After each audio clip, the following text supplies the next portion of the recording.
Welcome to Save a Life in 1 Hour, a first aid course taught by real paramedics. In this module, you'll learn how to treat a patient who is suffering from burns. As a paramedic, I have attended many patients who have suffered from burns. In this module, I'm going to teach you how to recognise the different types of burns and also the best way to treat the burns. There are three main types of burns, known as superficial, partial and full thickness. The most common type of burn you'll see is a superficial burn. It involves the top layer of the skin, the epidermis. Note the redness to the burn area. The way that you can tell a patient has a partial thickness burn is note that there's quite severe redness to the burn. There's blistering and broken skin. The most severe burn you'll come across is called a full thickness burn. As the name implies, it involves all three layers of the skin, the epidermis, the dermis and the hypodermis. The way you can tell a patient has a full thickness burn is the burn itself will be black and charred or might be white and pasty. It'll be extremely red around the burn area. The reason that the burn is not going to be that painful is because all of the nerves have been burnt away. Full thickness burns are life-threatening because the patient loses significant amounts of fluid.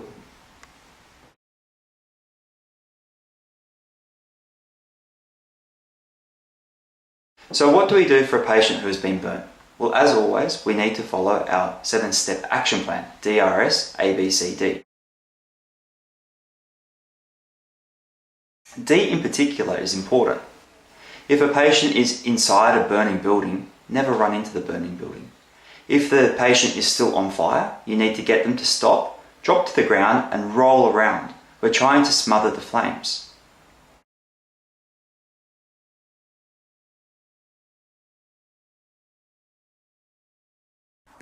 The first active treatment that we do is to cool the burn under cold running water continuously for 20 minutes.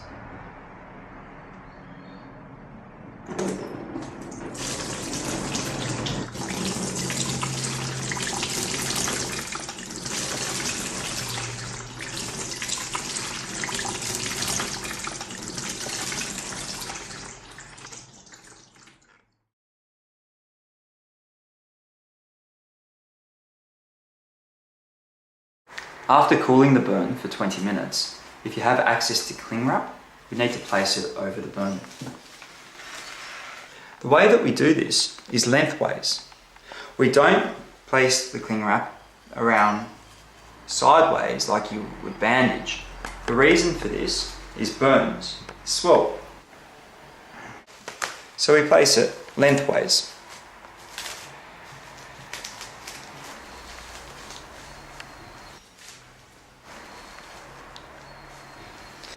There are three reasons that we place cling wrap over a burn. The first one is to protect the burn from infection. Next, cling wrap actually reduces the amount of fluid lost from the burn. And the last reason is to protect the patient from pain from the burn. Remember that the nerve endings are exposed. If you were to blow wind over those nerve endings, it would be extremely painful. By placing cling wrap over the burn, we protect the burn from the external environment.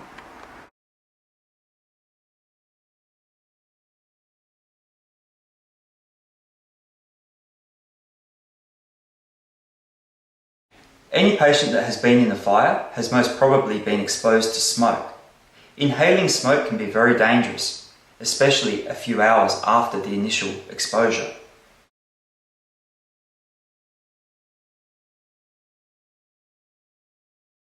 One indication that a patient has been exposed to smoke is black soot around the nose and mouth.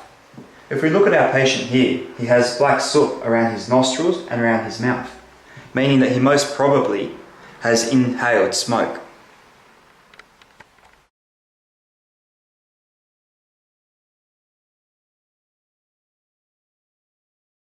When you're treating a patient who has a burn to their eye, you need to ensure that the affected eye is down.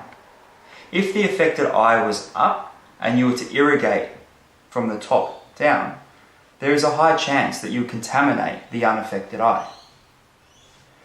So what we need to do is to cool the patient's eye using... So what we need to do is to irrigate the eye using cool running water for 20 minutes. Ask the patient to tilt their head back. Assist holding their eye open with your finger. And pour the water into the eyeball. Aim for the white part of their eye, or even the bridge of their nose so it runs into their eye.